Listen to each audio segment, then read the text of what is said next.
Imagine a prison so terrifying that just hearing its name makes criminals tremble in fear. A place that feels like an absolute hell on earth from this very nightmare. One man uses his sheer intelligence, immense courage, and endless patience to orchestrate the ultimate escape. Our story begins in a tense courtroom where an accused man stands, trial for the brutal murder of his wife and her secret lover. Despite his desperate pleas of innocence and his claims of truly loving his wife, the court completely dismisses his words. The investigation and mounting evidence point heavily against him, convincing the judge that he committed the crime in a drunken rage. He is instantly sentenced to serve a life term in the most notorious, unforgiving hellhole imaginable, Shawshank State Penitentiary. This convicted man is none other than Andy Dufresne, a quietly intelligent banker who is about to face a brutal new reality. The harsh environment of Shawshank is immediately clear as we see the heavily guarded walls and the incredibly dangerous inmates trapped inside. Among them is a man named Red, who has been locked up since his youth and is currently facing his 20th year parole hearing. After his parole is predictably rejected yet again,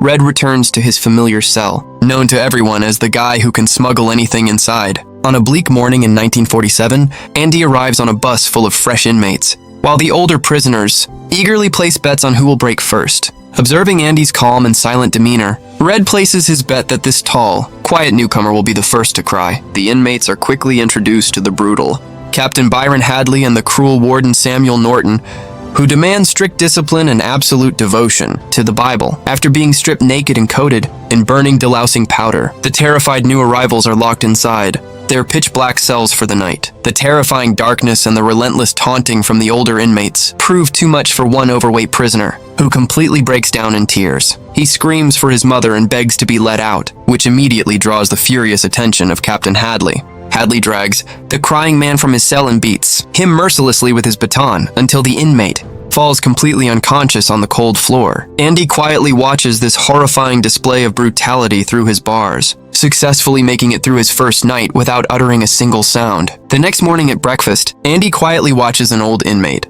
named Brooks, feed a live bug from his meal to a pet bird. Red eventually loses his bet and a few packs of cigarettes, because the beaten man sadly died during the night without ever receiving medical attention, proving just how merciless Shawshank truly is. For his first month, Andy keeps mostly to himself, walking the prison yard with a calm grace as if he is strolling through a park. Even while working in the hot, grueling conditions of the prison laundry, he never loses his inner mental strength. Eventually, he approaches Red with a very specific request for a small rock hammer, explaining his old hobby of shaping rocks. Red is initially hesitant, thinking it might be used as a weapon for an escape, but he laughs when he sees the 6-inch tool would take 100 years to tunnel through a wall. Andy also requests a large poster of Hollywood actress Rita Hayworth, and Red happily fulfills both orders while Andy quietly begins carving beautiful chess pieces in his cell. However, Andy's life turns into a living nightmare when a vicious gang of inmates known as the Sisters, led by the brutal Boggs, targets him. For 2 grueling years, Andy fights back with all his might, but is repeatedly beaten and assaulted in the dark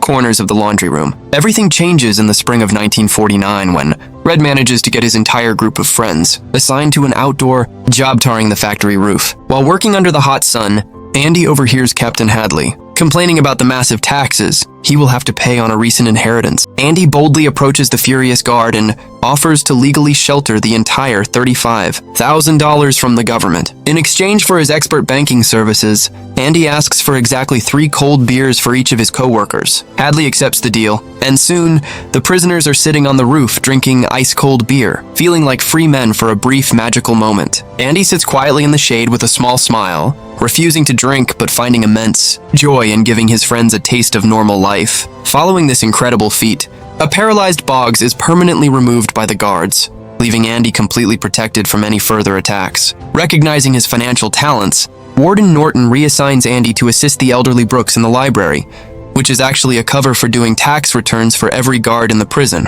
Andy transforms a dirty storage room into his office, expertly laundering money while simultaneously writing weekly letters to the state requesting library funds. After 6 long years of relentless letters, the state finally caves and sends a small donation, which includes a record player and a beautiful Mozart album. Seizing the moment, Andy locks the doors and broadcasts the angelic Italian opera voices over the prison's public loudspeakers, freezing every inmate in pure awe. Warden Norton furiously demands the music be turned off, but Andy defiantly raises the volume, earning himself 2 brutal weeks in solitary confinement.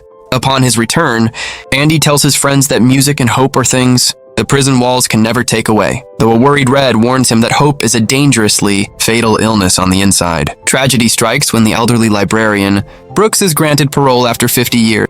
Andy names the newly expanded room the Brooks Hatlin Memorial Library and doubles down on his efforts to educate the inmates. He successfully transforms the rundown space into the finest prison library in New England, helping prisoners earn their high school diplomas. Meanwhile, Warden Norton forcefully pulls Andy into a massive web of corruption, using his banking skills to silently launder millions of dollars in kickbacks. The prison dynamic shifts, again in 1965 with the arrival of a young, energetic thief named Tommy Williams, who quickly befriends Andy and Red. Discovering that Tommy desperately wants to reform for his wife and child, Andy takes him under his wing and patiently teaches him how to read and write. Their bond brings fresh life to the bleak prison yard, culminating in Tommy working incredibly hard to take his high school equivalency exam. When Tommy eventually hears the story of Andy's murder conviction, he is visibly shaken and reveals a massive, life-altering secret. Tommy explains that at a previous prison, his cellmate was a boasting psychopath named Elmo Blatch, who openly bragged about murdering a golf pro and his lover. Elmo had laughed about how the woman's wealthy banker husband took the fall and received a life sentence for those exact murders. After 19 years of dark despair, a brilliant ray of hope sparks inside Andy, and he immediately rushes to Warden Norton to demand a new trial. Fully aware that losing his personal money, launderer would destroy his illegal empire, the selfish warden cruelly dismisses the truth as a fabricated story. When Andy angrily calls him obtuse, an insulted Norton throws him into the darkest, dampest solitary confinement cell for a full month. While Andy rots in the dark, Norton lures Tommy out into the yard at night, under the guise of discussing his testimony for Andy's freedom. As Tommy eagerly swears he is willing to tell the truth in court, Norton gives a cold signal, and Captain Hadley brutally shoots the young man dead from the shadows. The prison covers it up as a failed escape attempt, and when Norton visits a broken Andy in solitary, he threatens to destroy the library and throw him to the worst inmates if the money laundering stops. Spending another torturous month in the dark, a hollowed-out Andy finally realizes that justice will never be served here,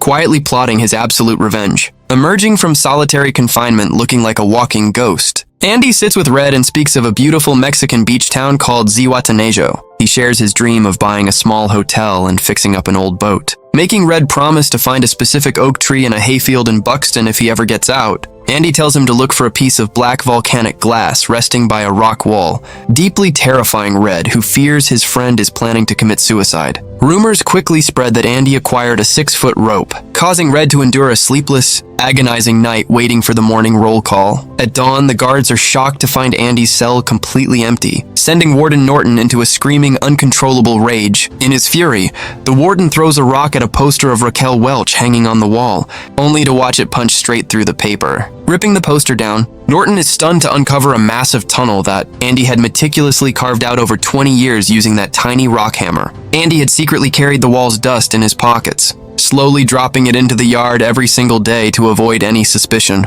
On the night of his escape, Andy packed the warden's suits, shoes, and illegal ledgers, crawling through a 500-yard pipe of raw, toxic sewage, emerging into a heavy rainstorm outside the prison walls. Andy ripped off his uniform and raised his arms to the sky as a truly free man. The very next morning, a sharply dressed man named Randall Stevens walks into the Maine National Bank to withdraw nearly $400,000. This man is actually Andy, flawlessly using the fake identity he created to steal every single penny of the warden's laundered fortune.